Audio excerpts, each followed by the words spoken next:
Well, here we go. Welcome to a new week and a whole lot of stuff to talk about and get caught up on and watch develop over the coming days. A busy weekend, an agreement signed, not signed, an agreement agreed to between the United States and Iran.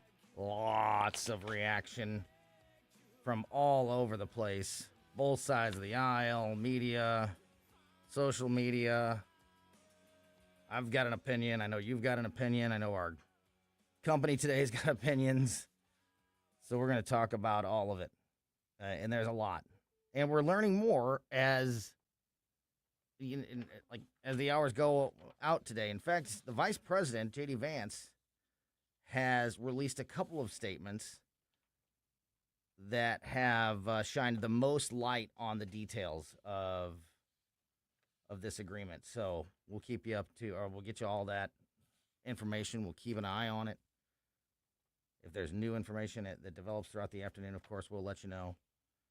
We also had the UFC fights over the weekend. We had lunacy in New York after the Knicks won the NBA championship.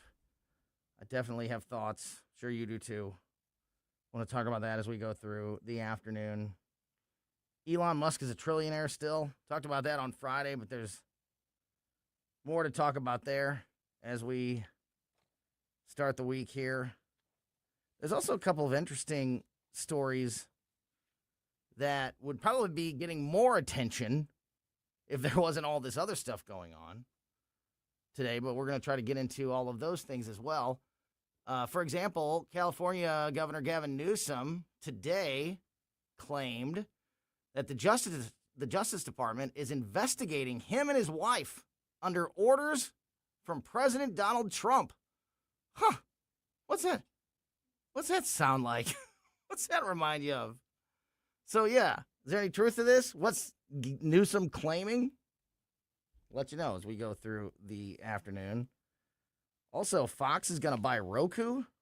That's interesting. And Dwayne "The Rock" Johnson has figured it out. He's the first superstar, Hollywood superstar, to finally realize just to shut up and don't talk about politics. Because when you do, you make a lot of people mad and you turn a lot of people against you, no matter what you say. So the guy, I'll give The Rock this. He knows how to please. He knows what to say, the right things to say. Whether he believes it or not, I don't know. But he knows the right things to say, which is really funny because this is the guy who, like, a couple years ago was being discussed about running for president. And it wasn't just media. He was actively encouraging those conversations as well. From running for president to, hey, celebrities should just keep their mouth shut when it comes to this stuff. I guess a massive lesson was learned there. So, yeah, there's a lot to talk about as we kick off this week. Also, as we do every Monday, lots of company with us today. Former Missouri State Representative, our law enforcement expert, Justin Sparks, is going to be with us in about an hour from now, a little less than an hour from now, just after 3 o'clock. Perfect day to talk to Justin, not only with all the political things happening, but, of course, with the riots in New York and the UFC stuff going off pretty much. Is it me or, like, I was ready for all this drama and headlines? Maybe I just didn't pay attention to the right things because there was so much other stuff going on. I felt like the UFC thing was going to be a huge deal, and then it wasn't, which I guess is a good thing. I mean, it was a big deal, but you know what I mean. Like, there wasn't a bunch of drama news generated. Some, actually. Now that I say that, I do have a story here about Hillary Clinton ripping the UFC event and it backfiring tremendously on her. So I guess there was a little bit of fallout, and we're going to get into that for sure because this one's really funny. She's talking Hillary Clinton wanting to lecture anybody on appropriate behavior in the White House. Yikes. So we'll get into that. But yeah, so much to discuss as we go through this busy afternoon. Oh, and like what I was saying was with the UFC going off basically without a hitch. Not the case in New York. Perfect day to talk to our law enforcement expert, Justin Sparks, in the 3 o'clock hour. Also, it's Monday, which means we will get our start of the week check on the markets and the economy. Donald Trump is already touting plummeting gas prices thanks to his peace agreement. So, perfect day to talk to Paul Kurtman from PR Kurtman Investments. He'll be with us in about a half hour or so from right now. And on the line with us as we start this busy Monday, as he does every week with us, News Talk STL contributor, former co-host of Mike Ferguson in the Morning, the great Gabe Pfeiffer is with us. Gabriel, were you able to keep up with everything over the weekend? Because I tried, and I wasn't. Happy Monday, my friend. I was pretty much oblivious to everything in the outside world this weekend. So good for you. I checked in, I guess, a little bit late Sunday night. I doom scrolled on Twitter for about 10 minutes, but then I was like, nah, I'm out. Mm-hmm.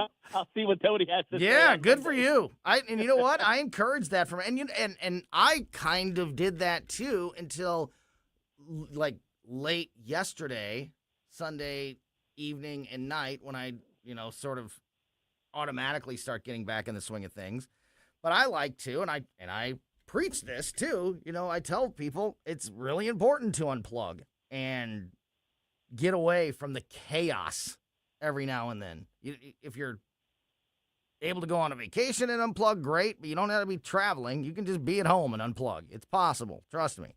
And I try to do that too. And then, but boy, oh boy, after a weekend like this, when you re-engage, even if it's only been a day or so, whew, there's a lot to there's a lot to catch up on. Yeah. So let's start with the peace agreement and some of the details here.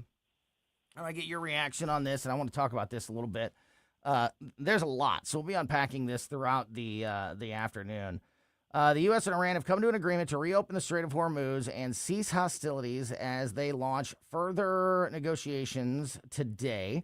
Vice President J.D. Vance declared that the agreement will, quote, change the Middle East if Iran complies with the deal. If Iran complies with the deal is a major part of that statement and a major concern for me. Israeli leaders have criticized the deal, though Israeli Prime Minister Benjamin Netanyahu has yet to officially comment on it. The Israeli Defense Minister said IDF forces will not be withdrawing from Lebanon despite the deal. So we'll see how that plays out. As I mentioned, Donald Trump touted plummeting oil prices. We'll get into that in a little bit. Let's get into some of the things that J.D. Vance said today about this deal. The vice president said that the Trump administration's key objectives have been reached in the U.S.-Iranian deal. The vice president confirmed that the U.S. is willing to lift some, quote, some sanctions against Iran only if they make a long-term commitment to abandon their nuclear ambitions. Vance made the statement during an appearance on ABC News, saying any Iranian commitment would need to include proper verification. Quote, on the one hand, if they continue to try to rebuild their nuclear program, this deal ensures they will never have the resources in order to do that. On the other hand, if the Iranians are willing to give a long-term commitment, along with proper verification to giving up the nuclear weapon, we're willing to welcome them into the world economy, to lift some sanctions, and to turn over a new leaf in that relationship. He went on to warn against hardliner propaganda coming out of Iran, stating that the deal places strict conditions for sanctions relief, including both the nuclear issue and Iran's funding for terrorist groups across the Middle East. So, I don't know, Gabe, and there's more here, but there's a lot, so let's break this up piece by piece. That doesn't sound like a final agreement to me. That sounds like we're kind of still in very many ways in the same position we were before. I'm sure that there was some major advancement. Maybe we haven't gotten this far, but when the vice president is saying, on one hand, if they do this, then this happens. On the other hand, if they do this, then this happens. I mean, that doesn't sound like a solution, does it to you? Yeah, I think a lot of times when we get caught up in the language being used and when people say final agreement, yeah, it sounds like what they're talking about is a framework. So they have an agreement on a framework for an agreement. So you know what I mean? So it's like when they talk about tax cuts in Washington, it's like, well, do you mean reduction in growth or do you mean an actual cut?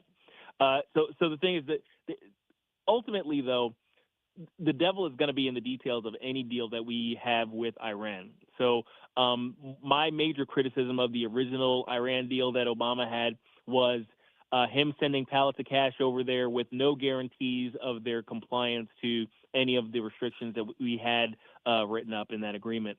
So if the $25 billion that the Trump administration is about to release back to Iranian hands doesn't come with real strings, and we're back to the same issues. Like, why did we pull out if we're going to give them the same deal? So the issue is going to come down to if there is a robust inspection regime, if it is basically has unrestricted access, if it can make surprise inspections. All of those things are the necessary components to having compliance not just be window dressing for continuing to turn the other way while Iran does their background deals. It's interesting you mentioned that money, because that's been a big center contention point of this whole discussion over the last couple weeks. And the vice president, during these statements over the last 24 hours, addressed that. So this morning, in an interview with CBS, this is different than the ABC interview that I was just quoting from a moment ago. Vice President said that the U.S. digitally signed the Iran deal.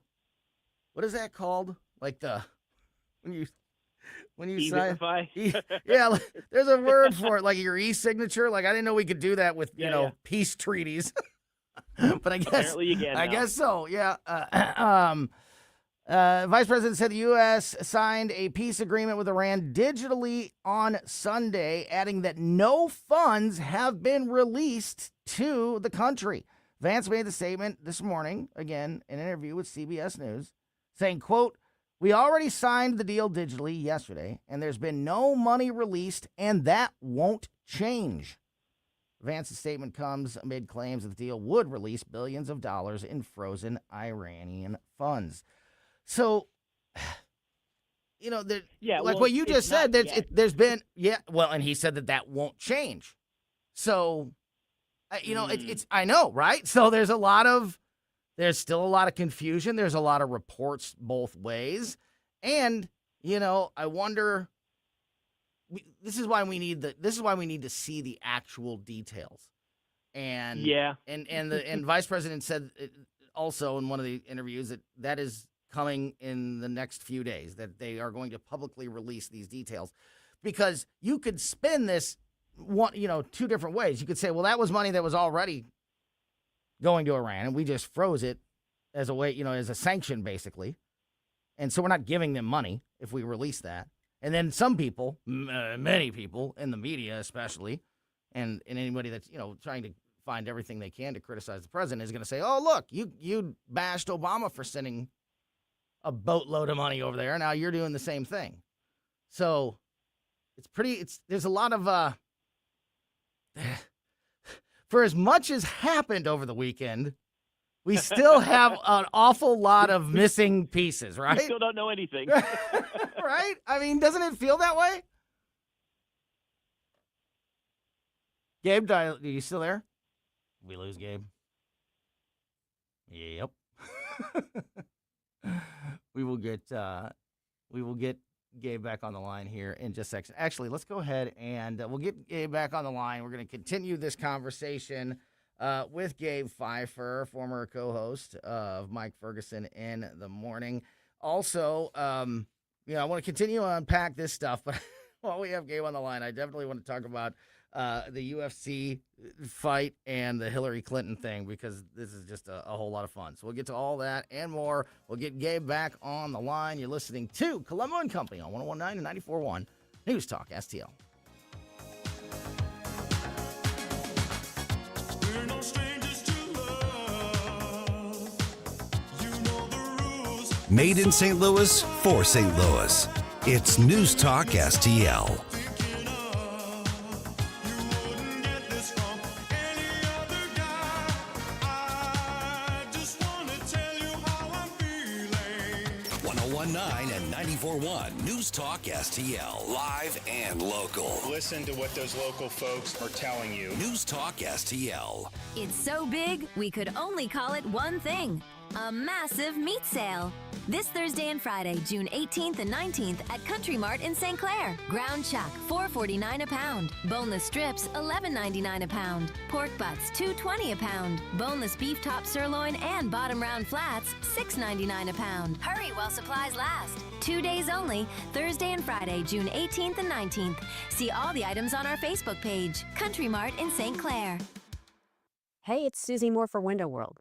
Did you know that in just over the last 20 years, Window World of St. Louis has improved the look and thermal efficiency for over 80,000 customers in St. Louis? Plus, Window World windows come with a lifetime warranty that covers all parts, glass breakage, and labor. And now, Window World is offering 36 months, same as cash financing with approved credit. Call them today at 800-GET-WINDOWS for a free in-home, no-pressure estimate. That's Window World at 800-GET-WINDOWS. They're the preferred window of the St. Louis Blues. Tim Jones and Chris Arps in the afternoon. Did Donald Trump and Republicans make everything great again over the weekend? We'll discuss with Senator Jim Talent at 425. At 525, Red State Headlines with Susie Moore. Tim Jones and Chris Arps. Weekdays at 4 on News Talk STL. This hour of Colombo Company brought to you by Gutter Pros. Water goes where we tell it. Call 314-656-7195 or visit them at gutterpros.com.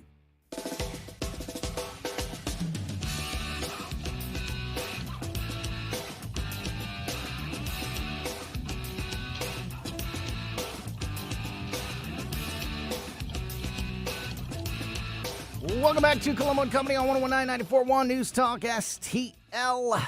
I am Tony Colombo here in studio with producer Ashley, and I believe we've got Gabe Pfeiffer back on the line with us. Gabe, are you there? Yes, sir. All right. Hey, I'm here. All right. Yeah, I think the Chinese were trying to. You know it. interrupt our You know they don't like you. They don't like us talking. They don't No, like no. us. You know they don't like what we do here. So another story Look that's out out for there the today. Yeah. I want to get back into where we were with the peace agreement, but as I'm looking at stories there during the break and trying to keep up with everything that's happening, there's another story out today about how the White House is afraid, according to this report at least, they've not addressed it officially, I don't believe, that recent Situation Room meetings were leaked or somehow captured by somebody and sent out to the press or social media or something. And it's not, those aren't out there yet, but I guess according to this report, there's some worry about this. And that's one thing, but that's not that's not the reason I bring it up, even though that's the most important thing. Mine's a little more mine's more petty. Okay. They when they're reporting on this story on television, they show like still images of like a meeting in the Situation Room. So it's it's everybody. It's Trump, it's Vance, it's Rubio, and I just think they're so funny because in every one of them, Donald Trump is in full suit. So obviously, very professional president of the United States in the Situation Room where the most, important decisions get made, especially when it comes to things as serious as war. And he's wearing his Make America Great Again hat the whole time. There's something about wearing your own merch, even in the most, even in the most important, dire situations, like, like the YouTuber that's like, I got new gear. Link in bio. Yeah. Yep. Make sure it's centered in the shot. Yeah, exactly. All right, that was Put the QR code for the order form in the Right. bottom left quarter panel. So back to what we were talking about before we were so rudely interrupted there by the bad guys. Gabe was mentioning the reported billions of dollars that are supposedly being released or given back or given to Iran as part of this deal. But the White House, at least from what the very little actual details we've gotten, which are just from the vice president and a couple of interviews that he's done in the last 24 hours, says that is not happening. So there's a lot of confusion surrounding this. So to kind of get us back on track here, Vice President J.D. Vance says the U.S. will release the full text of the peace deal with Iran sometime this week. Yesterday I had heard Friday, which I thought was crazy. It might be. But, like, why a whole week? Like, why are we got to wait a whole week? But now, at least the vice president is saying one day this week, sometime this week. Vance made the statement during that CBS interview this morning, claiming that some aspects, oh, my goodness, right as I'm in the middle of this, the screen just goes crazy. Here we go. Yeah, like literally. Quote, sometimes with these agreements, there are some diplomatic protocols, some technical things to work out, but we plan to release the full text this week. We want the American people to see it, but we've also seen, of course, some misreporting about what's actually in the agreement. We've seen some accurate reporting about what is in the agreement as well. Vance says the deal, quote, ensures that Iran will never have a nuclear weapon, in addition to reopening the Strait of Hormuz, and denied reports that the deal will release billions of dollars of assets to Iran. Quote, that's not true. What is true is that Iran will have a much better and much more prosperous future if they meet the obligations they make in this agreement. We'll, of course, see that's one of the things we're going to work out in the technical talks that will follow the official signing on Friday. Oh, so the official, yeah. So the official signing is on Friday, but I guess, according to the vice president, we're going to get the details before that. And again, he also said that that no funds have been released to Iran as part of this agreement, and that will not change, he said earlier in this interview. So again, Gabe, kind of where we got cut off, the more details that we have gotten this weekend, as much news has been made, I still feel like we are very much in the same place we were on Friday with not really knowing what the details are, and I'm not 1,000% confident that there's truly a final deal in place. I'll believe it when I see it because I don't trust Iran. I just don't trust them. They've shown for decades how they operate. You know, they weasel their way out of signing it, like a hard, fast agreement and keep their head down and let the world move on. And then they just go right back to all the same actions that they were at before. Are you concerned? What's your level of concern or confidence that this is finally the moment that will be different when it comes to negotiations with Iran, not only just with the Trump administration, but literally over the last, 4 or 5 decades? On the one hand, I do tend to give the Trump administration a little bit of the benefit of the doubt of trying to be different in the way it handles our foreign adversaries and allies, frankly. So, I mean, I suspect when it comes down to it, the wording in the agreement may be different. Some of the major areas of interest may be different. The economic setup is probably going to be better than any deal we've ever tried to get with Iran. But like you said, the real sticking point is whether or not we can hold Iran to the deal. I don't think we can trust Iran. I mean, certainly there is no trust here. It's whether or not we can hold them accountable to the deal. That's going to be the ultimate issue. So it's just like how I was talking about the inspection regime for the nuclear program. If that isn't set up and we don't see it operating the way it should over any period of time, then this deal isn't worth the paper it's going to be printed on, or the digital signature that was applied to it. I mean, I guess that at best we can expect is that they're not going to be taking pot shots at oil tankers in the Strait of Hormuz anymore. And I just don't believe my biggest concern, Gabe, with this moving forward is that Iran will find, they may sign something, maybe even sign something that is more strongly worded and more final than anything that they've signed before, but they will find a way to get out of it. They will find a way to say that something in there wasn't upheld, part of the agreement or timeline or something, and right now, like, my biggest red flag is the Lebanon and Israel part of this, because for the last several weeks, Iran has continuously said that any negotiation, any deal that they would sign would have to include Israel no longer attacking Hezbollah in Lebanon. And we don't have any control over what Israel does. We're talking to, it's the United States and Iran.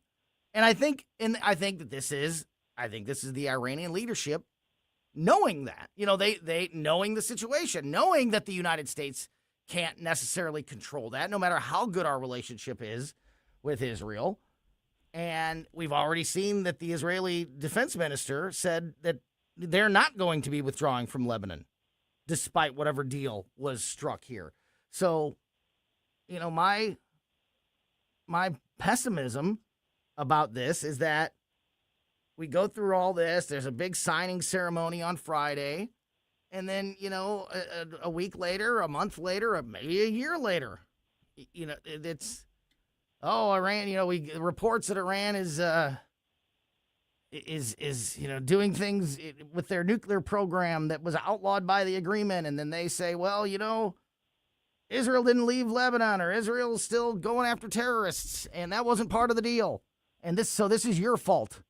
And then we'll be right back to square one. That's my fear. It could be another reason, but they'll find a reason to make it our fault that the agreement's not held up to. That's obvious. That's my prediction almost. I mean, that's how worried I am about this. Yeah, I mean, that's how things have been operating for a while now. Now, my curiosity is, who exactly are we negotiating with? Because, there have been at least 2 rounds of Iranian leadership, that have been killed, in these strikes. So we're down to basically the third string of leadership people in Iran. And I don't know who they are, whether or not they are hardliners, whether or not now that they don't have the higher ups to squash down on them, maybe they are potential reformers, potential people who are going to change how Iran works. I don't know. I don't know who we're talking to. Yeah. Or so it's all up in the air right now. Ultimately, in a weird way, nothing has changed from what the status quo prior to this weekend. So we're still in the wait and see. And but my hope is the people who are going to look at the news and have a little bit of hope will pull their money around in the market to lower gas prices. And I think that's why we're talking about this in public anyway, before any deals are signed. They're trying to send signals to the market to try and push things down. And hopefully that part of it works. Yeah. We'll see. Yeah. I want to move on. We'll obviously keep up to speed on everything happening with this and continue the conversation as we go through the afternoon, especially the Strait of Hormuz and the oil prices impact with this agreement when we get Paul Kurtman from PR Kurtman Investments on the line with us here in about 5 minutes. But before we run out of time with Gabe Pfeiffer, wanted to have a little bit of fun with this one. Hillary Clinton's White House UFC jab backfires spectacularly after critics point out what her husband did in the White House. Clinton slammed the UFC idea, and has been for weeks, before posting yesterday. So she's already been criticizing this event. Yesterday, she does it again, saying, quote, "The White House is not his house, but our house," while promoting merchandise. Really? Quote, "Remember, during today's literal cage match on the White House grounds, no matter what, it's not his house, it's our house. Get a hat, coaster, a sticker to support groups and candidates." And then she's selling things. Then she's selling. But immediately, people, including a congressman, Tim Burchett from Tennessee, one of the many critics who sounded off by retweeting that post from Clinton and then reminding the former first lady of what happened there while her husband was president. He said they literally rented out the Lincoln bedroom, and don't forget Bill's activity in the Oval Office. and many other people, you can only imagine. There's a field day you can have reading these responses. The jokes but of abound, all I'm sure. the people, so I've talked about this with a lot of folks. You and I may have talked even about it last week. I've talked about, the appropriateness. What do you make of that argument? Should there be a UFC fight on the lawn of the White House, which I think is a legitimate discussion. Although I think it's, I'm okay with it. And the people, and I remind people with the flip test, Joe Biden having a drag queen at the Easter, at the at the egg roll. Give me a, like you're gonna tell me that was appropriate, but a UFC fight isn't. But yeah, it is a legitimate conversation. Except for from Hillary Clinton. She's not allowed. Her and Bill are not allowed to grandstand on the sacred ground of the White House and what behavior is appropriate or not. Give me a break with Hillary, Gabe. Your thoughts? Yeah, they might want to take a timeout, sit this one out, just for a couple rounds. just take a seat, just relax. The grown-ups are talking, but absolutely, I do understand, people having a question, or at least asking the question, or maybe some people who aren't fans of fight, combat sports in general, saying, I feel a little uncomfortable with that being at the White House. You know what? I get it. I get the discomfort. But the thing is, I think a lot of people are missing is that the UFC is kind of an American phenomenon now. It's in the same vein as boxing was a while back. If the Thrilla in Manila was instead like the Rumble in the Rose Garden, people would, people were just like, "Hey, this is so cool! Look at this! What a historic moment!" And because boxing was a very big part of the cultural landscape at the time, and I think in the same way, I think mixed martial arts is a big part of the cultural landscape of 2026 America. So, so for those who have, a bit of trepidation about it, like, I get it, but get over yourself. Yeah, absolutely. Gabe, before we let you go, with all this happening in the world, with all these stories that we're trying to keep up with, I just need to know, have you talked to the aliens about it, and what do they think? Well, the reptilians obviously have a little bit of a different perspective than the insectoids, but of course the Greys are still trying to remain neutral. So we'll see what pans out. While all this is going on, they're still releasing UFO documents, so we do need to dig back into those papers and reports at some point in the near future as well. Always a great conversation. News Talk STL contributor Gabe Pfeiffer, former co-host of Mike Ferguson in the Morning right here on News Talk STL. Thanks as always for your time on a Monday afternoon, Gabe, and we'll talk to you soon. Thanks, guys. God bless. Yeah, I got you, buddy. All right, we are going to continue the conversation. Every Monday, we get a start of the week market check, an economy check from our economic expert, Paul Kurtman from PR Kurtman Investments. There's a lot to talk about today with the agreement and the reopening of the Strait of Hormuz and Donald Trump putting out a statement touting the, quote, plummeting oil prices. Talk about all of this and more with Paul Kurtman next. For podcast articles and more, find us on newstalkstl.com.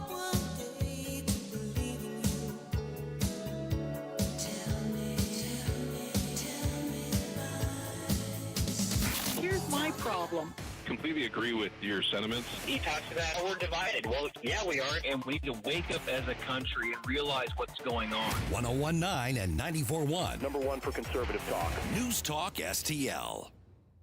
Hi, it's Ken Williams, and my favorite Capriati sandwich is the Capistrami. You've got hot pastrami, melty Swiss cheese, crunchy coleslaw, and zesty Russian dressing. What else do you need? I love Capriati's, and you will too. On Manchester at McKnight and Rock Hill, and now in Creve Coeur on Olive, just 1 mile west of 270. Lower your car payment today. Lower your car payment today. Yes, you heard us right. You can lower your car payment right now by making this free call and save up to $1,400 a year on your current car payments. Think about your current car payment right now. What's that costing you per year? Now think about what it would be like to put an extra $1,400 back in your pocket. That's the average savings our customers experience. We can help you drive the same car and pay less every month by lowering your car payment's interest rate to as low as 4.67%. At Rate Genius, we can work with you to refinance any car payment. If you qualify, it costs you nothing to find out how you can lower your car payment. To learn more, call this number right now.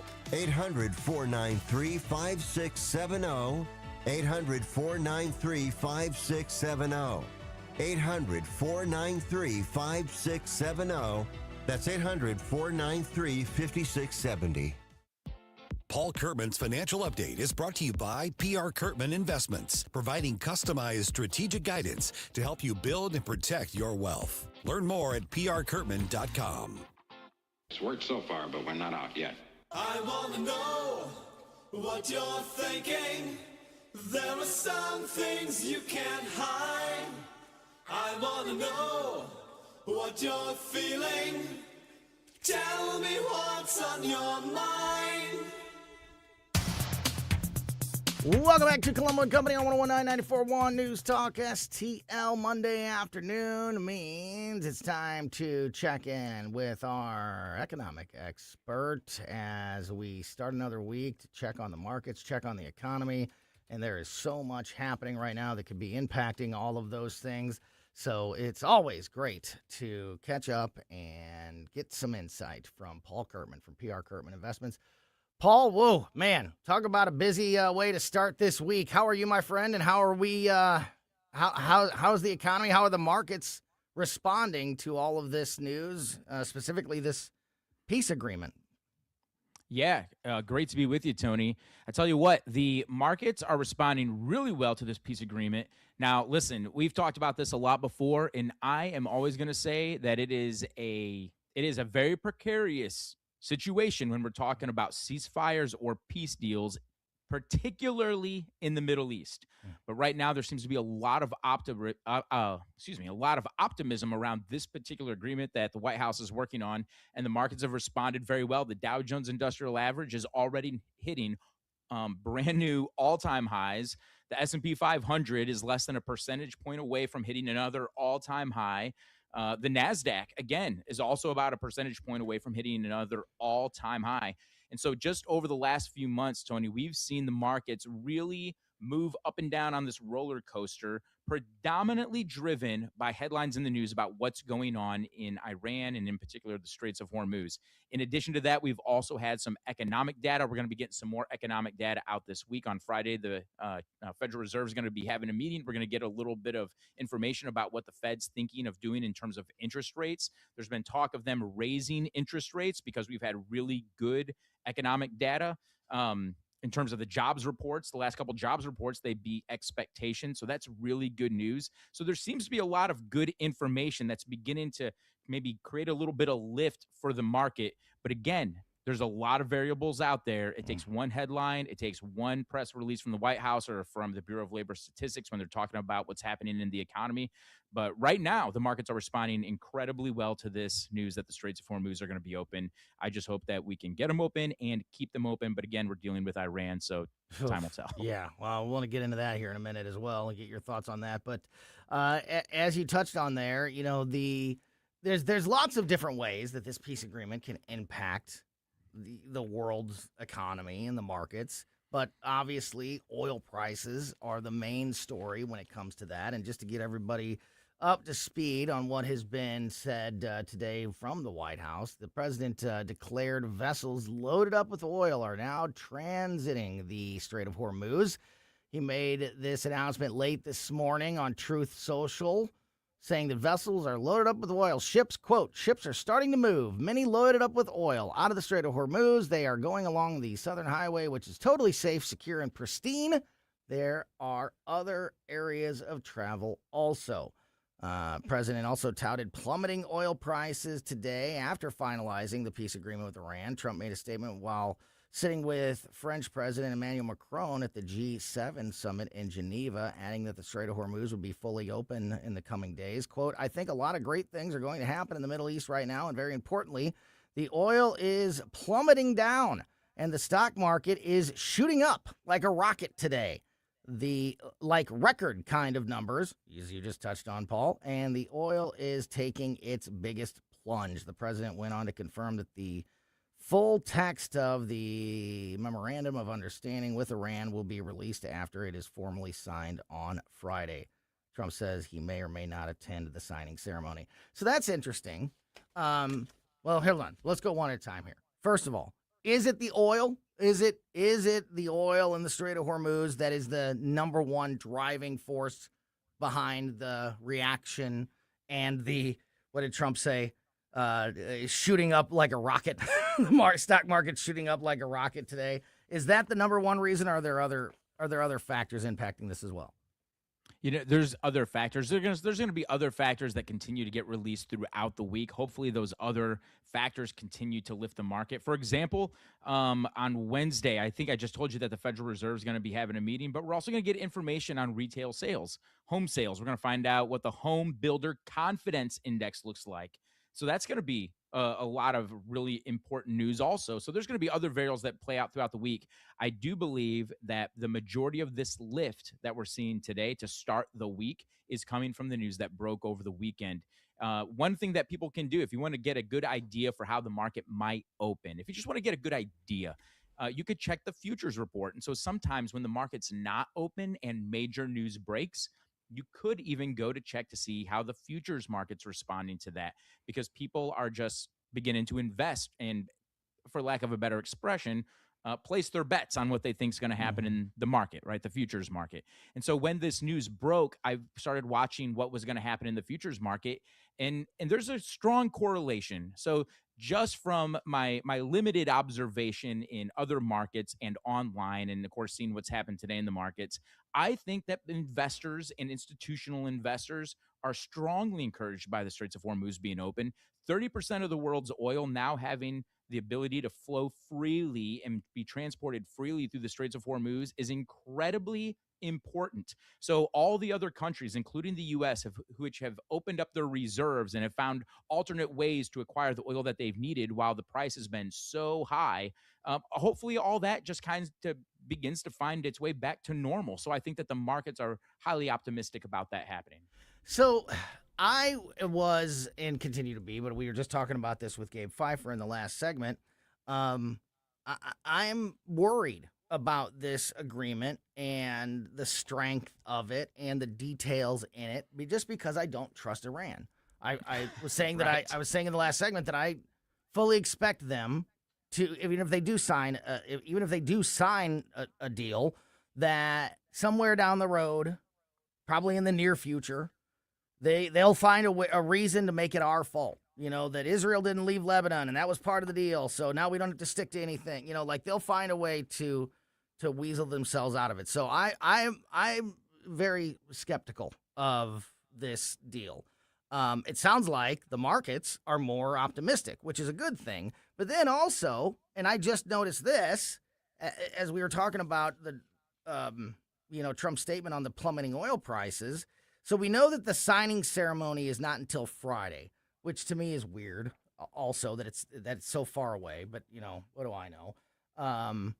J.D. Vance, the vice president, in his interviews today, said that the signing ceremony is on Friday, but that the details will be released to publicly before that. So people will get a chance to see exactly what the specifics of this deal are, which I think is a good thing. The quicker we know these things, I think the more stability that it could provide. However, the president said today that those details aren't going to be released until after the signing ceremony on Friday. So we'll see how that plays out. But long story short there, Paul, my concern is we've got a whole week potentially before this thing is actually signed, and maybe even longer before we truly know what the details are in there. Could that cause any fluctuation? Could that cause some of the optimism to wane as the days go on this week? If there's still a lot of, because there's already been misreporting and contradictory reporting, and the longer we don't know exactly what's in here, I could see that causing a problem. What do you think about that idea? You're right. So this is something that is, whenever you're building portfolios like I am, and you're talking to people, you want to talk a little bit about the amount of time that they need their money to work for them. So when we're talking about time in the investment world, when we're talking about time and how it has a relationship with money, time can be a very big risk factor. Okay, so the point that you just made is spot on. The longer we go without the signed agreement, the more time there is for something to go sideways. Let it be some disgruntled person in Iran who decides to start taking shots across the Straits of Hormuz at some ships with an RPG that they found, buried behind a dumpster. Who knows? It could be anything. Yeah. And then everything goes sideways. Oh, another thing with this, Israel's not very happy with this agreement. So I don't really know what's in the agreement. We're still waiting for those details to be released. But we do know, according to Fox News, that Israel's not very happy with the agreement. And Exactly J.D. Vance right. You're also exactly said, right. he also said that this agreement is going to change the Middle East. So what does that mean? Like, that's my question. What do you mean it's going to change the Middle East? Is it just going to change the dynamic with what's going on between America and Iran right now? What do you mean it's going to change the Middle East? That statement alone might make people say, well, hold on, let's pump the brakes and find out exactly what's in this before we get too optimistic with all of our funds. So there's a lot of things that could happen, whether it's somebody taking a shot, or maybe it could be a Twitter post, or maybe we find out this. Who are we even talking to in Iran? Like, who is the people on the other side of this negotiation that are saying, yeah, we agree to this? Because in Iran, there's a lot of people there that don't agree, and the government continues to get shaken up over and over and over again. So there are so many different things happening right now that prevent this agreement from really feeling like it's on stable, solid ground, at least at this point. Boy, you nailed it there, Paul. And it just shows you how, how obvious the concerns are, because Gabe Pfeiffer said that exact thing in the last segment. Do we even know we're talking to the right people? He pointed out the exact same thing that you did, which just shows you how much confusion and I don't know, the lack of a final is, it just feels like it doesn't feel like it's a done deal yet. And I don't know that it will. And that's exactly. And it's Iran. Yeah, exactly. It's Iran. So even when it's a done deal, it might not be a done deal. Right. That's why. And that's why I used the Lebanon, Israel example as a way of them weaseling their way out, because exactly what you just touched on. Israel has already said that they are not going to stop attacking Hezbollah terrorists in Lebanon, and apparently Israel leaving Lebanon is part of this deal. So that could already be a problem. Lot to keep an eye on there. Paul, we only have a couple minutes left here. I got to quickly at least ask you about this. Elon Musk, the world's first trillionaire. SpaceX opening at some massive numbers when they went public at the end of last week. What do you think? I know he's a former client of yours, and thanks to PR Kurtman Investments, that's why Elon Musk is now a trillionaire. What do you think of having the world's first trillionaire? I I love it. I love the idea. Now, listen, our money's been inflated, so $1 trillion doesn't go as far today as it used to. but I will say this. I'll take a shot with it. I'll see how far I can get with it. Yeah, me too. I would love to be on that bench. I am so happy. That we have people that can have economic mobility. And listen, it's a far cry from $1 million to becoming a trillionaire. Every one of us is closer to being a multimillionaire than multimillionaires are to becoming a trillionaire. So it doesn't matter what somebody's background is and how many millions of dollars they might have had before. To be able to make that type of leak in terms of your economic status because of the things you've built, because of the things that you've innovated, because of your leadership, and because of your ideas, I love it. I think the world needs a lot more of it. I would like to see a lot more employees, for a lot more employers being made millionaires because they have jobs and leadership that is innovating and finding ways to move the world forward. I love it. Congratulations to Elon Musk. Paul, it used to be millionaires were the evil people. That's what the Democrats all said. And then the Democrats all realized that they are all millionaires, so they couldn't say that anymore. And it shifted from millionaires being evil to billionaires are evil. I guess now we're going to have to make that shift to trillionaires. Well, I say we give the trillionaire, let's give him some time, because it's the first time we've ever had one. So if anybody's going to make that jump and say trillionaires are evil, you're jumping the gun. We've only got one. He's brand new. Let's give him a shot. Paul Kurtman from PR Kurtman Investments. It's never been more important to make sure that you have a professional team helping you on your financial path, and there is no better team than Paul and his team at PR Kurtman Investments. Paul, really appreciate your time as always, my friend. Look forward to talking to you again soon. Have a great rest of your day. Thanks, Tony. You bet. All right, and we are going to continue the conversation here on Colombo and Company with former Missouri State Representative, our law enforcement expert. I want to talk to him about the riots in New York, the UFC event, and everything else. Justin Sparks joins us next. At Body of Health, we're a small but mighty family operation with big ambitions for your health. I'm Helene Tobler, and I'm jazzed about how our MRI-grade body composition analyzer is putting personalized health and wellness on steroids. It helps me and Dr. Tobler, that's my husband, refine the advice we give to help you feel better and live longer. Body of Health, trusted, discerning, affordable health care the way it ought to be. Learn more at bodyofhealth.com. That's bodyofhealth.com. This is Kurt Barr, Director of Elections for St. Charles County, reminding you that your vote counts. In a Missouri primary election, one of the first things you'll do is choose which party's ballot you want. You can request the Democratic, Libertarian, or Republican ballot, or, if you prefer, a nonpartisan, issue-only ballot without any candidates. You do not have to be registered to a party to select their ballot, but you can only vote in one party's election in August. For election information, visit sccmo.org/elections. A Disney cruise is no ordinary vacation. It's an adventure, a fairy tale, a dream. Step aboard and discover where favorite Disney characters meet fun for the whole family, where total rest and relaxation meet the ultimate escape and excitement, where a dream vacation meets a magical cruise. Only on Disney Cruise Line, where magic meets the sea. Magic Expeditions will make planning your Disney cruise easy. Reach out at magicexpeditions.com. Producer Joey V of the Tim Jones and Chris Arps Show here, reminding you, don't waste a buck on movies that suck. Listen to Joey V's Movies Fridays at 5:45 for reviews you can trust. Brought to you by Harry J. Steakhouse, Freddy's Market, AAA Motor Speedway, and Best Buy Flooring. I answered the call, and even though I no longer wear the uniform, I am still a Marine, still serving those around me, my country, and my community. That is Semper Fidelis, always faithful. Always Marine. KLGY HD3 Clayton, K270BW Bellefonte, KNBS Bowling Green. This is News Talk STL at 1019, 94.1, and always streaming at newstalkstl.com. News this hour at Town Hall. I'm Bob Agnew in Washington. Stock markets rallied today worldwide and oil prices eased after the U.S. and Iran reached a tentative deal to get the global flow of crude going again through the Strait of Hormuz.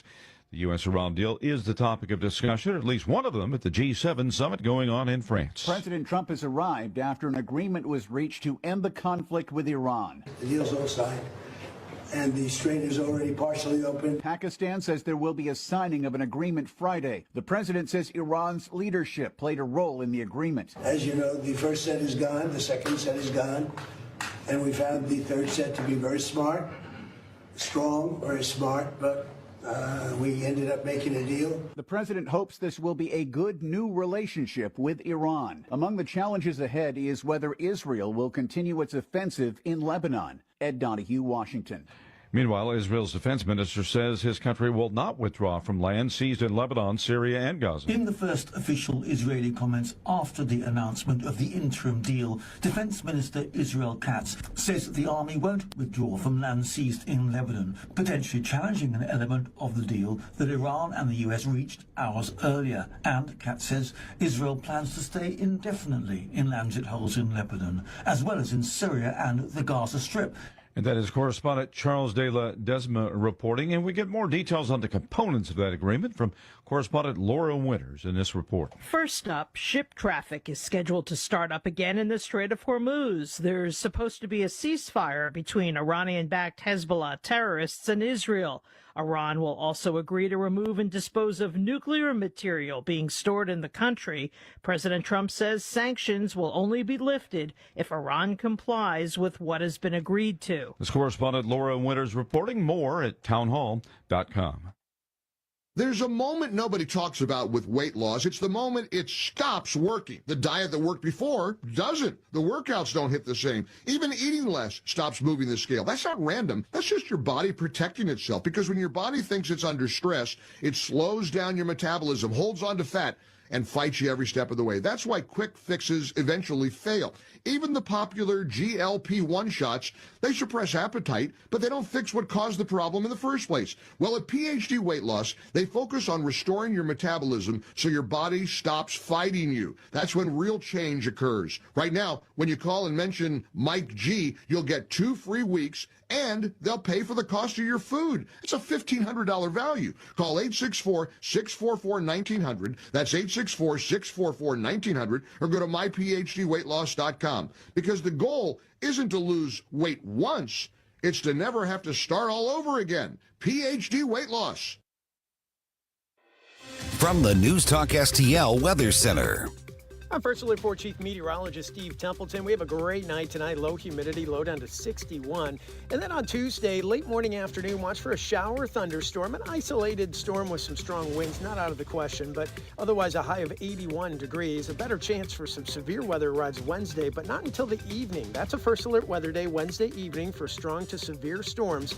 Before those storms hit, Wednesday will be hot and windy with a high of 90 degrees and some gusts to 40 miles per hour. Then we'll watch for that storm threat in the evening Wednesday. That's the latest from the First Alert 4 Weather Center. I'm Chief Meteorologist Steve Templeton. This hour of News Talk STL brought to you by Chris Cooper and Serenity Wealth Management. Business owners, download your free playbook for financial clarity at SerenityWealthBiz.com. That's SerenityWealthBiz.com. If you have a phone, you have a radio. Download the all-new News Talk STL app. Love the all-new News Talk STL app. On my way to work in the morning. Usually I'm in the car. I listen on the app in my car every morning going to work. Download the News Talk STL app and listen anytime, anywhere.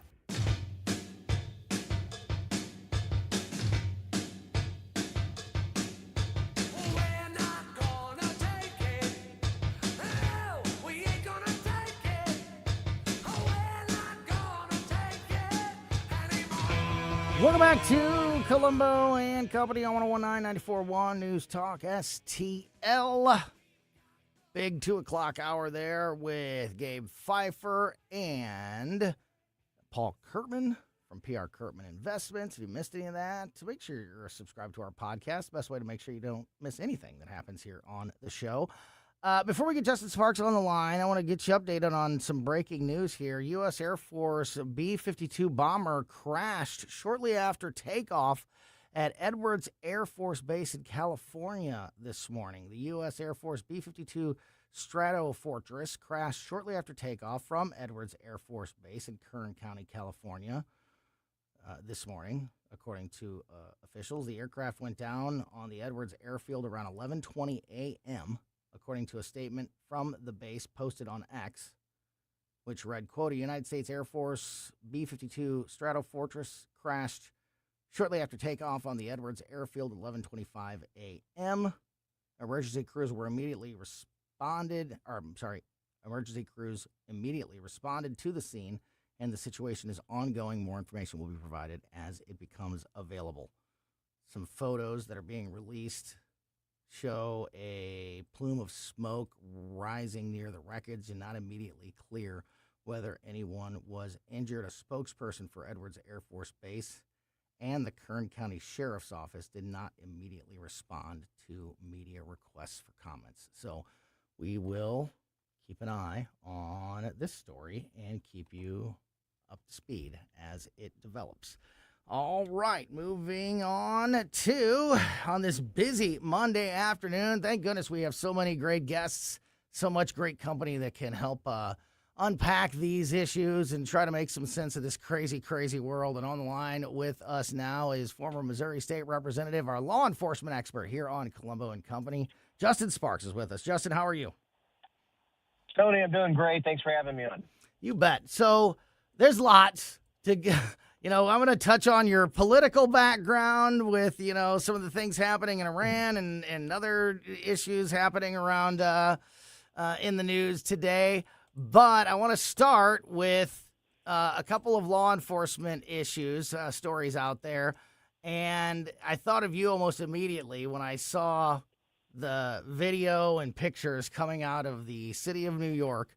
Why is it, Justin, that when a sports team wins a championship, it somehow signals to a certain section of the population that means it's time to go out and burn your own city down? Well, I think that it looks like it's really just a justification, rationalization, and an excuse, a very convenient nexus upon which to blame lawless, stupid, ridiculous behavior, an excuse to go out and destroy property and essentially act like an idiot. But more than that, Tony, I might have a little bit of a nuanced opinion on this. I think that it's more likely to occur in areas where lawlessness has already occurred, in particularly jurisdictions in which the law has not been properly enforced for years, New York being one of them. There are many such places like that around the country. And also it speaks to a rising and building pressure in some parts of the country. And things like this act as a relief valve sometimes, in which you see some of that pressure seeps out. And yet that's what's underlying certain parts of our country, certain population groups, and it is a cause for concern. You nailed it, and you read my mind. I'm so glad that you mentioned that this is an excuse. It's cover for bad people to do bad things. And you are exactly right that it's an extension of the policies and atmosphere and attitude that has been established in some very blue progressive cities like New York. And I mean, how many times did we say this all the way back during Ferguson, when I was there and in person, and I, experience one thing on the ground for hours on a given day.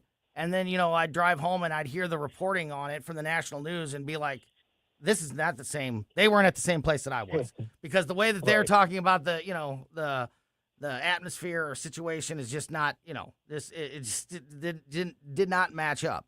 But how often did we talk about it all the way back then, that a lot of those people were not even from Ferguson. They weren't tearing up their own city. They were coming in. They were looking at this as an opportunity. Hey, we can take advantage of this situation and cause chaos and loot and vandalize buildings and do all these things, because right now we're able to get away with it. We saw it with the ICE situation in Minneapolis. Yep. When you've got the governor of Minnesota and the AG of Minnesota and the mayor of Minneapolis all saying that the police, ICE, are the bad guys, then that sends a signal to the real bad guys to say, hey, we can do whatever we want here.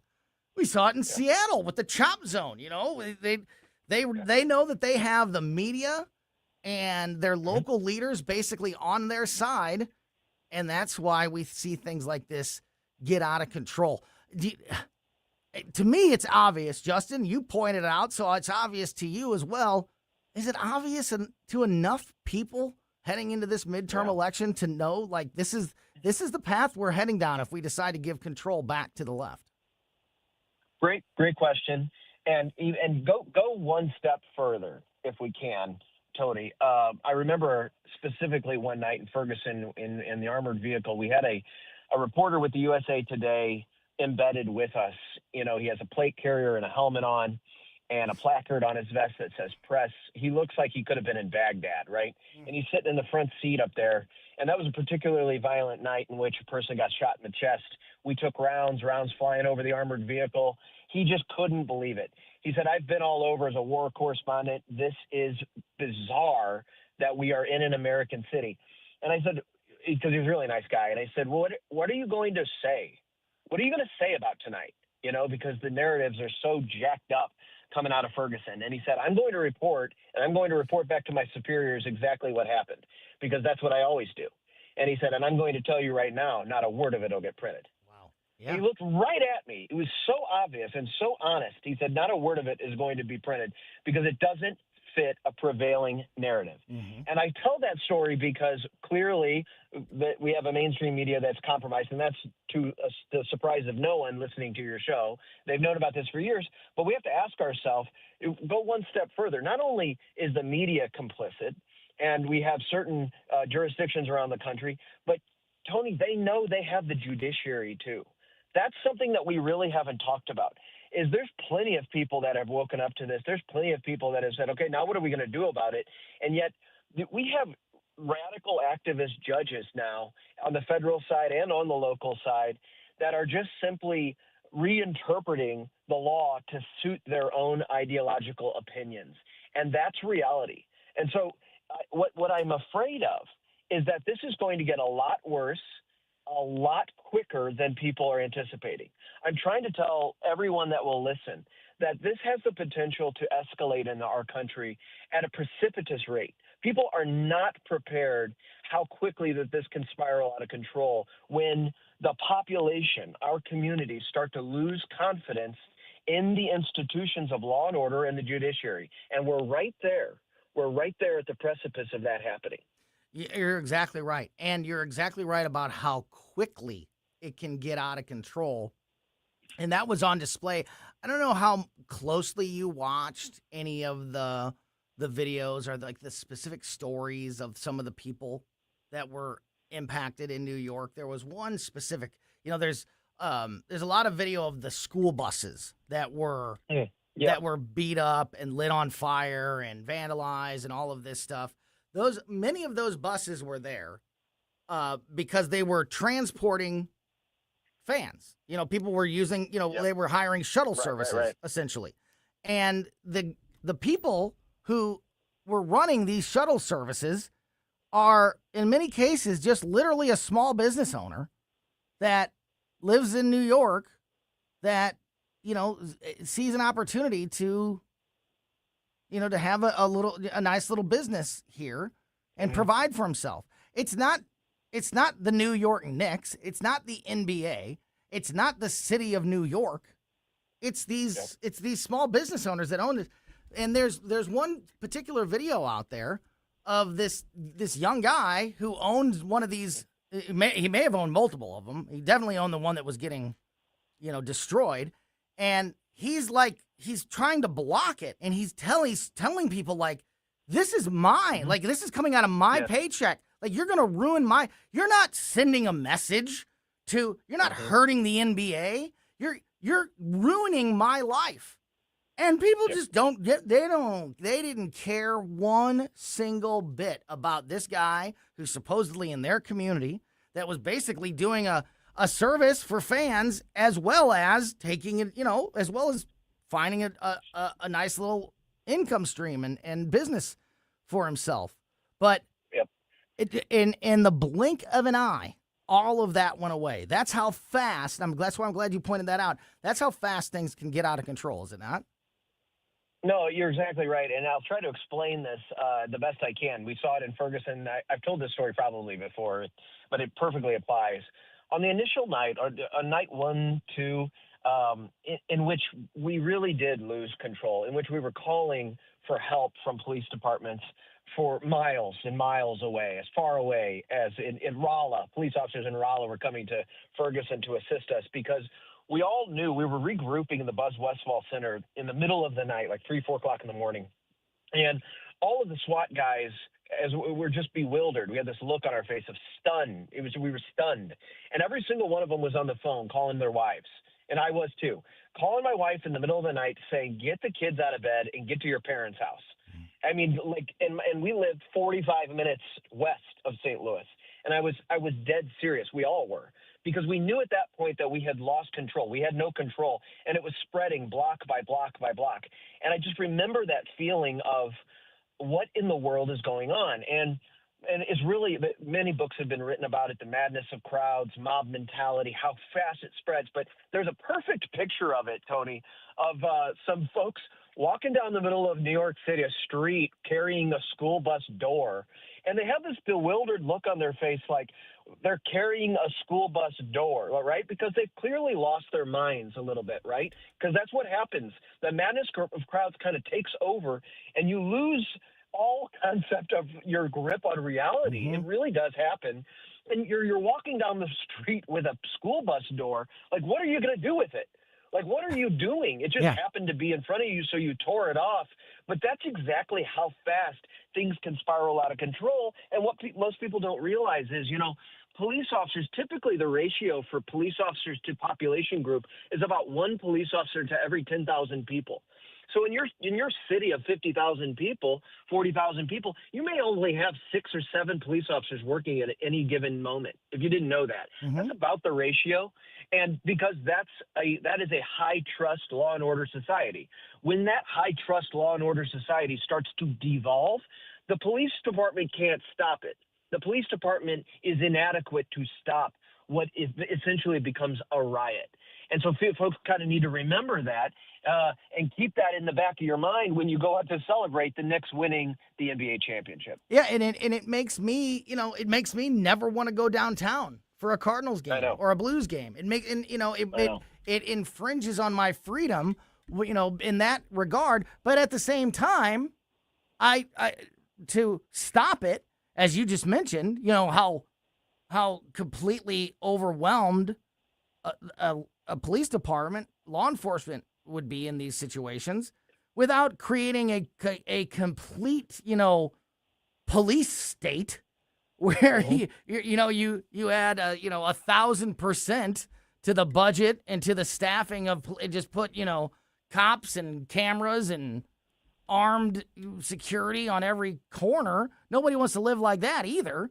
So it's no win. It's a no win situation, except for the good people stopping the bad people are doing what we can to create a society where this doesn't exist. Because I was going to ask you this, and you just basically answered it, which is great because we're just all on the same page here.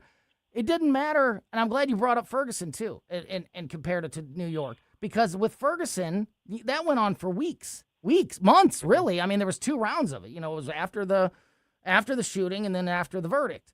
Was 2 different, it was 2 different events, and that were both followed by multiple days of protests and things like that.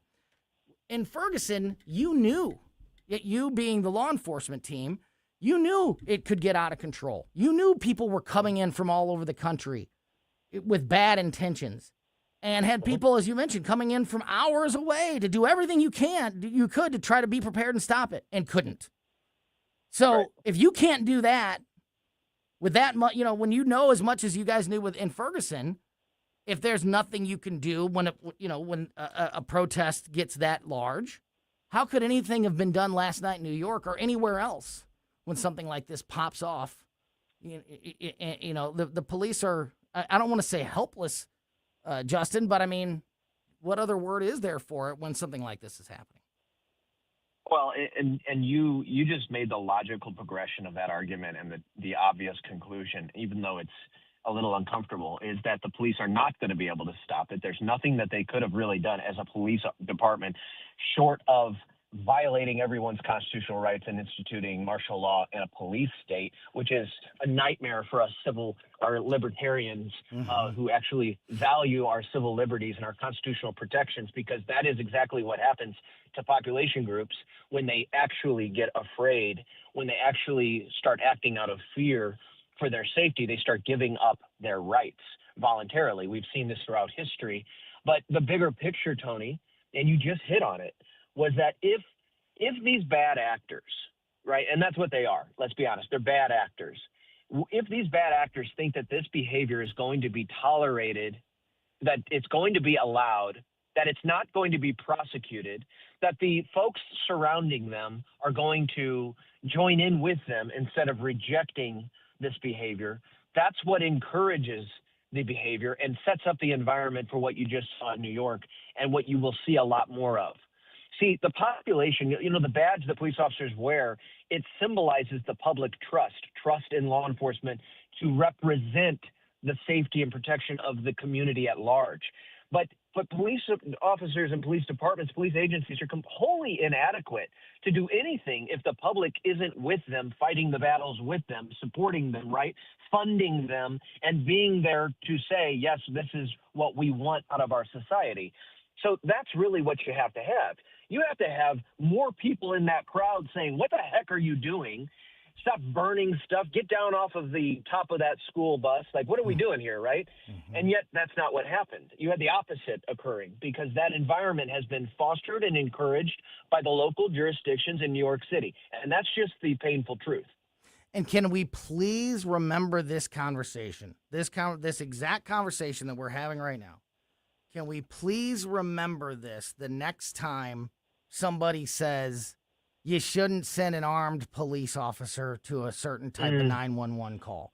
We should send a therapist, or we should send, somebody else, and because the cops are only going to escalate and make the situation worse. Can we, the next time somebody says we don't need resource officers in our schools to help keep our kids safe, because all guns are bad, even if they're in the hands of the good guys, which is a crazy thing to say. Can we please remember what we're talking about right now the next time that lunacy is brought up? Because what we're discussing right now just absolutely shows you how backwards those ideas that have been so heavily promoted by the progressive left, which has taken over the Democratic Party in recent years. So I hope, I don't know that they will, Justin, but I hope people remember this conversation the next time that's brought up.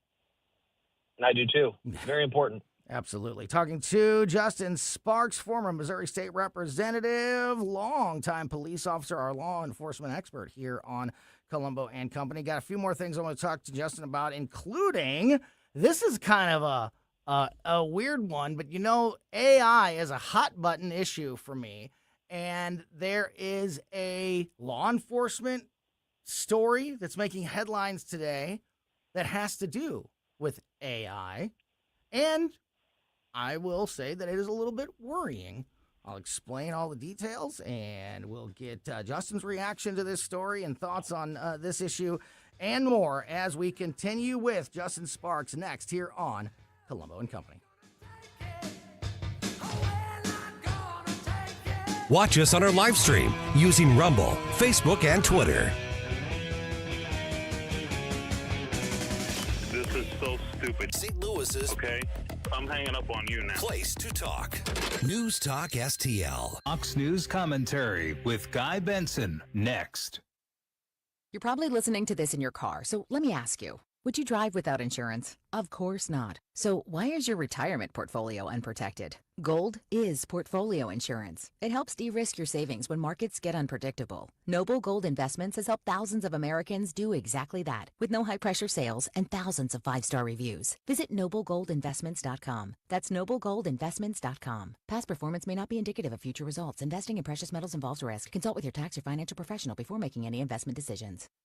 Here's Guy Benson. The idea that, you couldn't possibly be from a foreign country and be genuine when you come here and you're surprised how much you love it, that just seems inconceivable to these American leftists. They've got to be lying or grifting. And some of those accusations are starting to bubble up because they're annoyed to see foreigners coming here and enjoying themselves and liking what we have to offer and what this society has built. And I think these leftists, maybe some of them ultimately, have a problem with those visitors because, they're here a little too legally. This type of anti-American sentiment on the left is rooted in the idea that we're a rotten, uniquely oppressive, racist, terrible country. Who would want to come here and have a good time? Who could? But then the same people welcome with open arms illegal immigrants. For more commentary like this, go to foxnewspodcast.com.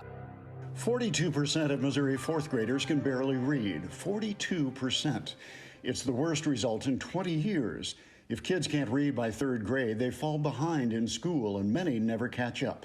But other states have provided a roadmap for success.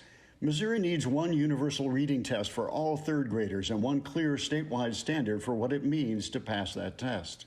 A struggling reader who still can't read after extra help and a second chance at the test should repeat third grade with some exemptions. We also need to end the outdated 3Qing method, which encourages guessing instead of reading, and require teachers to be trained in the science of reading.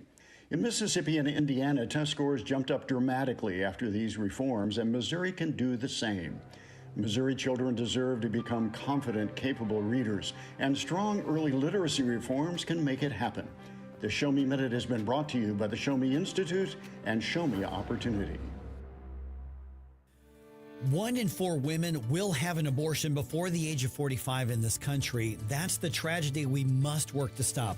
Mike Ferguson from The Morning Show here, and that is why Reach Reproductive Health is here, to empower parents to save the lives of innocent children and to see these families come to Christ. And you can be a part of saving and changing lives. So pray and visit outreachforlife.org to learn more, volunteer, and donate. That's outreachforlife.org. On the next Larry Connors USA. The story behind the story, sacrifices your parents made for you and you make for your children. Larry Connors USA. Now weeknights 6 until 8 on News Talk STL.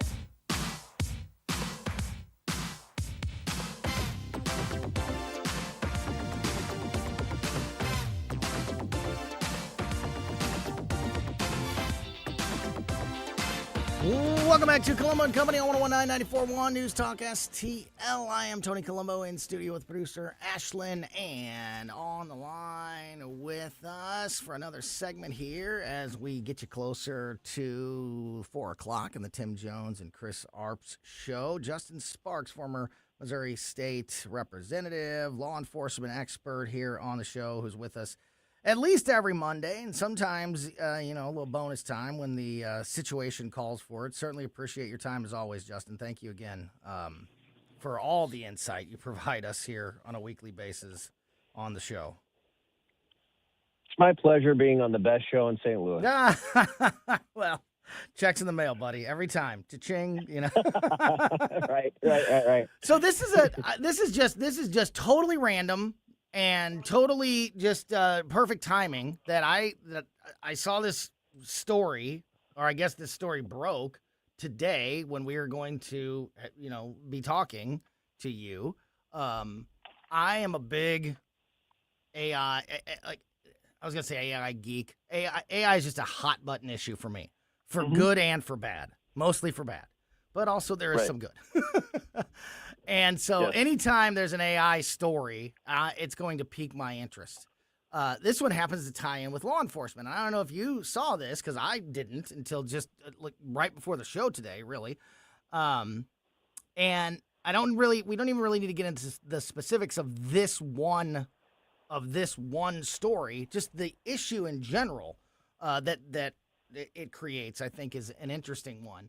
A man in Florida is suing multiple law enforcement agencies after he was wrongfully arrested due to flawed AI facial recognition technology. He said, "I don't wish this on my worst enemy," having to basically prove who he was and where he was, and that this wasn't him, despite the computers saying that it was. Kind of reminds me of a of a lie detector test. Like I don't trust lie detector tests because I've watched one too many, podcast law and order podcasts where there's some story about a person who failed a lie detector test that was actually innocent. And how hard it is, to prove that when it's like, oh, look what the computer says, look what the machine says. This one is even a bigger deal. AI facial recognition going wrong. I want law enforcement. I want everybody in every industry to use AI software and programs as tools to benefit themselves and benefit the world. And I'm not trying to take that away from anybody. But we have got to really be, aware of the potential problems with it. And I think this is a perfect example of yikes. I mean, if it's happened once, it can happen again. What do you think of the idea of using AI at this level of law enforcement? And what do you think about, this issue in general being something that could pop up in the future in other places? Well, what I've seen is most people that are wanting to use these AI tools for law enforcement are, the heart's in the right place. And they want to use it for good. They don't want to violate anybody's rights, obviously. They want to go get the bad guys, and that's a good thing. But a lot of them don't quite understand the gravity of the situation when somebody is targeted, like this man in Florida, and suffers harm as a result of being wrongly profiled or wrongly identified by an AI. And so here's how I try to explain it to folks so that they can understand the seriousness of what we're facing here. We're talking about constitutional rights. In this country, we believe that your rights are inalienable, that they are God-given, that they're like endowed to you by your creator. That's what our founding documents say. That's very important in terms of what we believe legally, that where your rights can't be violated, and when they are violated by the government, it's for a very specific reason, correct? Criminal behavior. This is not like a driver's license, which is a privilege, not a right. So you have no right to a driver's license in this country. You've been given that privilege by the state. When we're talking about rights, the Second Amendment right, your First Amendment right, these things you have to be unbelievably careful about when they have the possibility of being violated, like what happened to this guy. And when we're talking about AI, you have to have the appropriate safeguards to ensure that this doesn't happen. And I'll give you just an example. I keep up with this because I actually, number one, I'm fascinated by the transition to AI and just how fast people have adopted it, just how fast I've seen people completely rely on it, and just how kind of stupid that is. Because if you're talking to ChatGPT, and I'm just singling out ChatGPT because that's what I've interacted with, the darn thing will lie to you. Like, it will just straight up lie to you to keep you engaged. And I know this because I was trying to I think I told you the story of trying to get this part for my lawnmower, a replacement part. I took a picture of it, gave it to ChatGPT. It misidentified it and then tried to convince me that I was wrong. And I knew that I was right? Because I knew the getting actual gaslit by ChatGPT. Right. And then, of course, I just kept going with it because I wanted to see how far ChatGPT would go to convince me that I was wrong. And the darn thing was a half-hour conversation with this AI bot that tried to convince me that I was wrong. Even when and at the very end, of course, I told it, like, this is what the actual part is. And they're like, absolutely, you were right, and we knew this. Like, the thing never admits. And we're talking about handing a version that's way further advanced than the bot that I was talking to, right? Just a little generic ChatGPT. And we're talking about taking away rights and freedom based on a machine. And that should, as Americans, that should make everyone uncomfortable. And we should have a very, very in-depth, drawn-out conversation before we hand essentially that power over to machine. Because, Tony, it's inevitable. People will immediately, when these tools become available, they adopt them and they completely rely on them. It's almost like they let their own brain and decision-making process go out the window, and you just naturally start relying upon it. I kind of equate it to my 70-year-old mom, who's a very intelligent lady, but immediately just starts relying on her iPhone for everything and starts relying on AI and just takes everything that the thing tells her as gospel truth. And I have to tell my mom, like, Mom, just because ChatGPT tells you something doesn't mean necessarily it's accurate. Absolutely. You have to still check this, So that's where we're at. And I think before we allow our rights to be possibly violated in a way by the government, we should maybe have a more in-depth conversation. Yeah, and maybe, hopefully, if anything else, this story and this guy's, the distress and, the drama that he's gone through is hopefully a warning flag for, the future and the development of this that other law enforcement agencies can learn from. Yeah, it reminds me of my wife. It would say this about me, and she's mostly right, but not all the way right, that the GPS. My wife, for whatever reason, I rely on GPS I probably over rely on it. My wife hates it. My wife would rather get lost and find her way home than ask for help from GPS. So we're on two different. She's like, if that thing told you to drive into the river, you'd do it. And I would probably stop when I got to the bank. So I don't think I would actually go in. But I do check it for traffic and everything else, and I do listen to it most of the time. So that's what that reminds me of. Like, whatever the GPS, if the GPS tells me to go, east when I know my house is west, I'm still gonna probably do it. Which is not a good thing. But it is, and quick plug here, all the things that you just mentioned, Justin, are so spot on. And so every Monday in the 3 o'clock hour, we talk to Justin. Every Tuesday in the 3 o'clock hour, we talk to Mike McCleary from Intervine. He's our AI expert. We have our weekly, very in-depth AI conversation. And Justin, you nailed it. And we've learned this from Mike. There's a lot of the programming. A lot of the AI is limited by the amount of power. That's why the data center issue is such a big deal, because AI systems just don't have enough. There's not enough compute. There's not enough power to run these things. Right.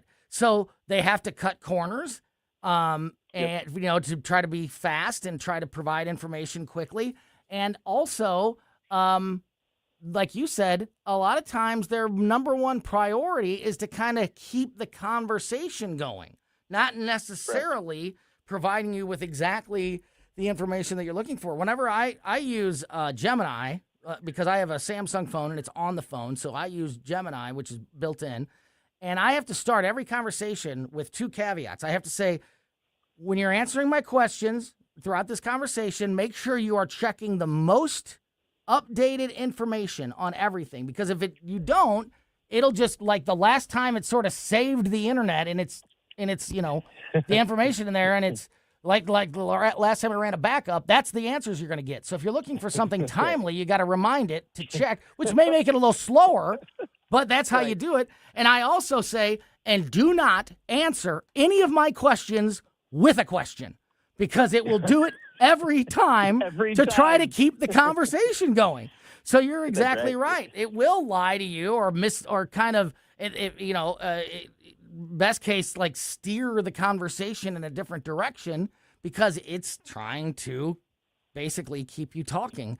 So, really important to remember these things as we move forward. Just in general, and while we're talking about technology and law enforcement, Justin, where do you draw the line with like not necessarily AI, but surveillance? Like the camera, that's always a big. That's always a big hot button issue. Red light cameras or just regular, the security cameras in public. Where do you, is there a line for you on appropriate tool and violation of freedoms? Where's that lie?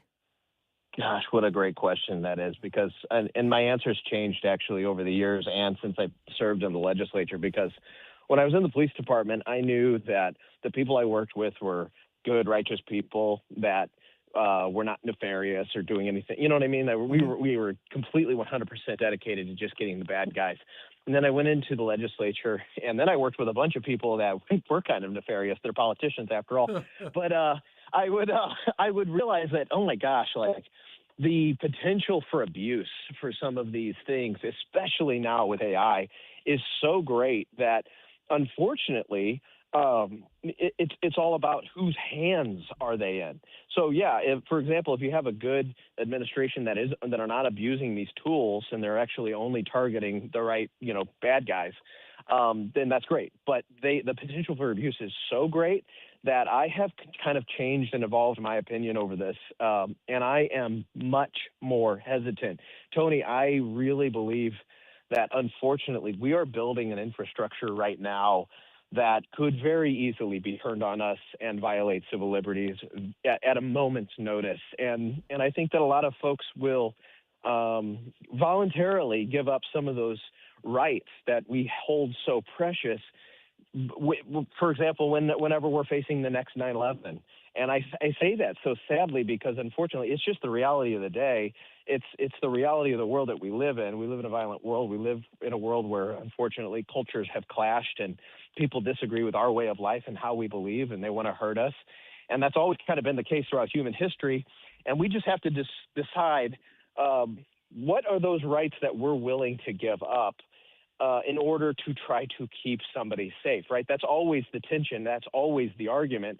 And I just think that the whole discussion is going to be, we are in the process of turning that entire discussion on its head because we're no longer talking about a simple camera that takes a picture on an alert on a license plate for a person that's wanted for homicide.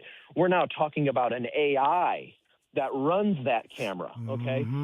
This is not a human being that's actually looking at these images and saying, okay, here's the vehicle that matches the plate that this homicide suspect is driving. It's an AI that's going back in time, essentially, and looking at millions upon millions of images through an AI environment that has been built within a database somewhere and is reconstructing a pattern of behavior. I know this because these are the tools we use every day to find bad guys. And while it's wonderful and effective, and it's a force multiplier, and by the way, this is not going away. This is only going to be used much, much more because we don't have the personnel in law enforcement anymore to do what is necessary to accomplish the mission. So, of course, police departments and agencies, local and federal alike, are becoming very reliant on using the technology to help them essentially multiply their hands and their resources without the personnel that they actually physically have. We just have to decide as a population group, as a country, how far are we going to allow that to occur, and should we really have judicial oversight, right? Should agencies be required to get a warrant, for example, before using some of these tools? And I think that that's the appropriate discussion to have. I agree completely, and I have a very nuanced approach to this, and unfortunately, we don't do nuanced very well when it comes to large, overarching conversations, because you will never find somebody who's more libertarian than me.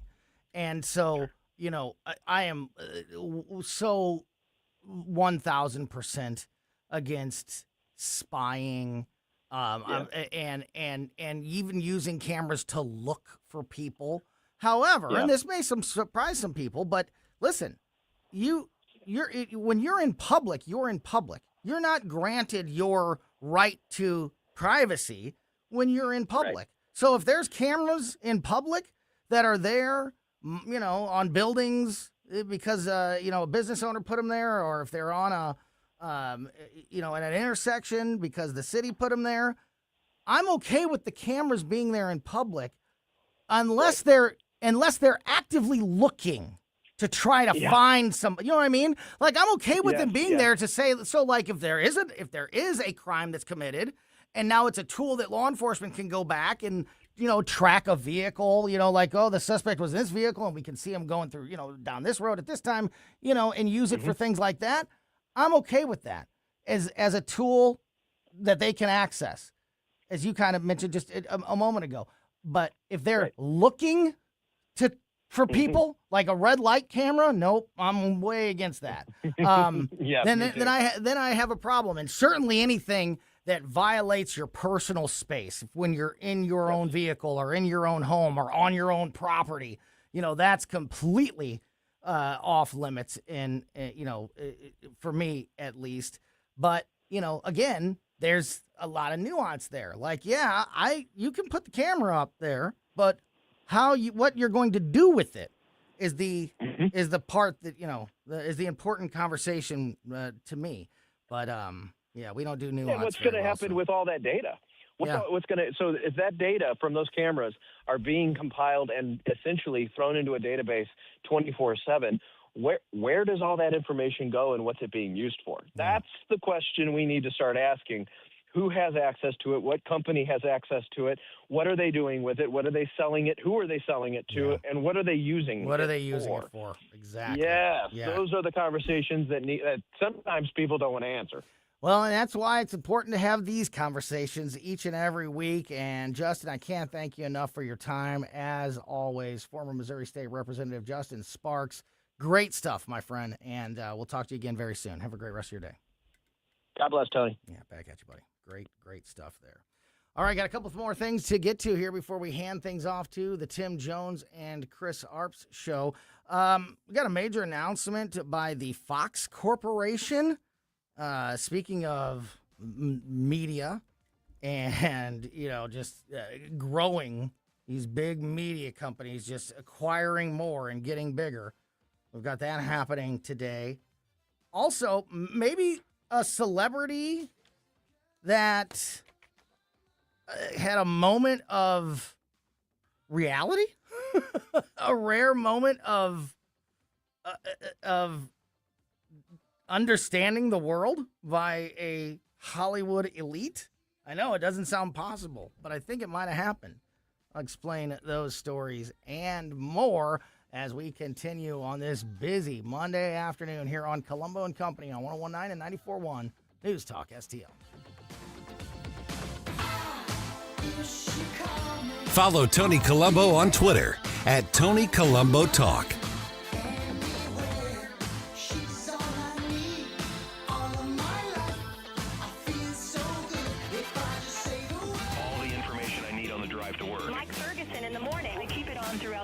Whether it's local, national, or something big that's happening overseas. News, analysis, and opinion. St. Louis is #1 for conservative talk. News Talk STL. If you are looking for a new vehicle, there is one team that stands above the rest in the St. Louis area, and you don't have to take my word for it. The numbers literally back it up and clearly show you the number one place to go, and that, of course, is Weber Chevrolet and the entire Weber Automotive Group. Weber Chevrolet, here, speaking of numbers, they have been in the St. Louis area, servicing the St. Louis community for 124 years. They're about to celebrate their 125th birthday at Weber. The country is celebrating 250.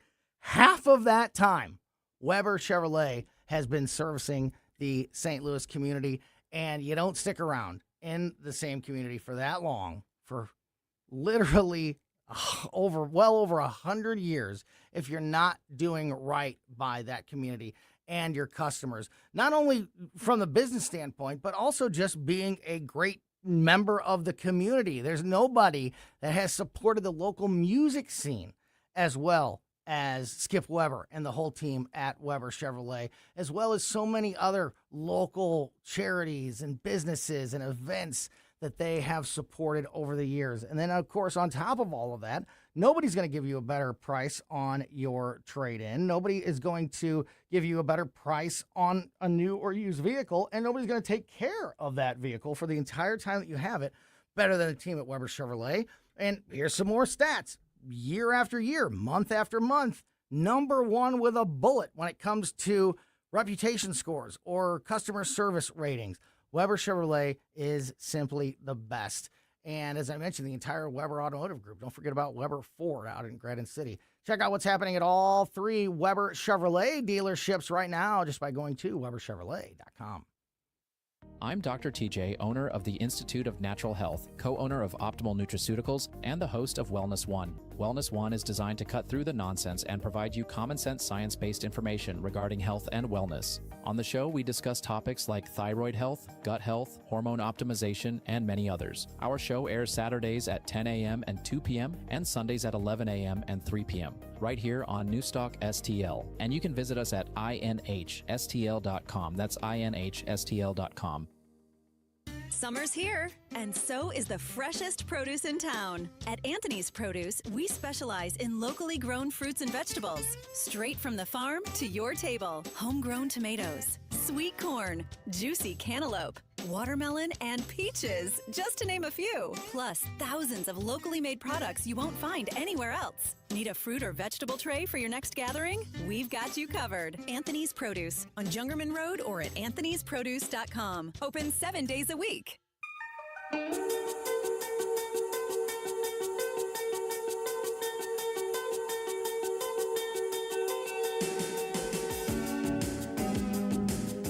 Welcome back to Colombo Company on 119 94.1 News Talk STL. Again, big thanks to Justin Sparks for joining us in that last segment. Again, if you missed any of that conversation or just want to make sure you never miss anything that happens on the show, subscribe to our podcast on your favorite podcast platform. In a move to capture the dual market forces of live broadcast television and digital streaming, Fox Corporation today announced it is acquiring Roku for $160 per share in a deal valued at an enterprise value of $22 billion. The combination pairs Fox's live entertainment, news, and sports portfolios, including the Tubi service, the NFL, MLB, and Fox News Media, with the top television streaming platform in the U.S. by hours streamed, accelerating the company's expansion into connected TV advertising. We're going to just get to the point where there's like one company that owns everything, and it's like a race between Fox and Disney, I think, to try to literally own everything. Quote, "This is a defining moment for Fox and a natural extension of the deliberate and focused strategy we have been executing for nearly a decade," said Fox Corporation Executive Chair and CEO Lachlan Murdoch, saying also, quote, "Today we take the next step, bringing together the most valuable live content portfolio and video consumption with the preeminent streaming platform through which America watches it." So Fox Corporation buying Roku for $22 billion.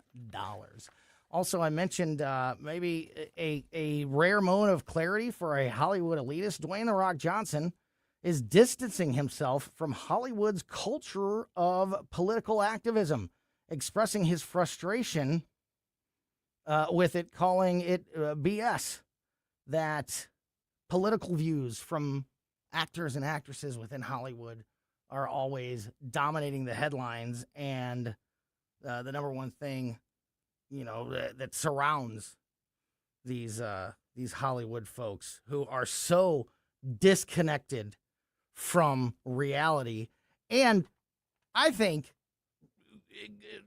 obviously, watching a different news channel, like consuming information from a different universe than many of, because so many times they are just so incredibly wrong or off base with their thoughts and their explanations of the things happening in this world. And I mentioned at the beginning of the show, I kind of teased this. So The Rock said that he's learned that the best thing for him to do is to keep his politics to himself.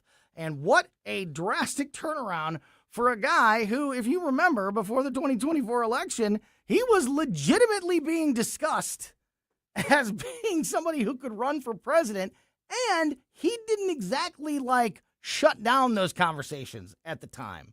In fact, I remember thinking to myself, this guy really is going to run for president one day, because he seemed to be entertaining it that much.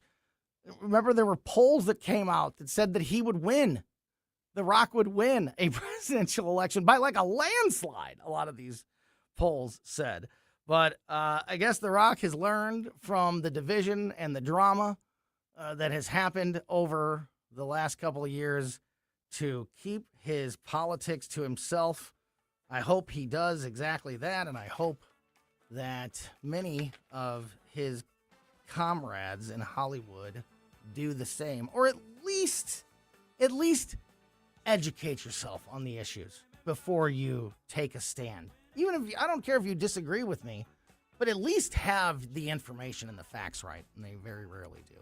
All right, that's going to do it for us. Colombo Company back tomorrow at 2. Keep it here for Tim and Chris next. This is Mark Harder with RE/MAX Results, the #1 RE/MAX franchise in the region. As a licensed real estate broker with RE/MAX Results for over 20 years, I've seen the ups and downs of many real estate markets, including the one we're in right now. With the spring market in full swing, now is the time to leap into the buying or selling of your home. Someday is not a day. Today is the day to make your move. Call me at 314-852-8933 or email me at markhardersells@gmail.com. This is Larry Connor's commentary on News Talk STL. In 2010, Donald Trump offered to build a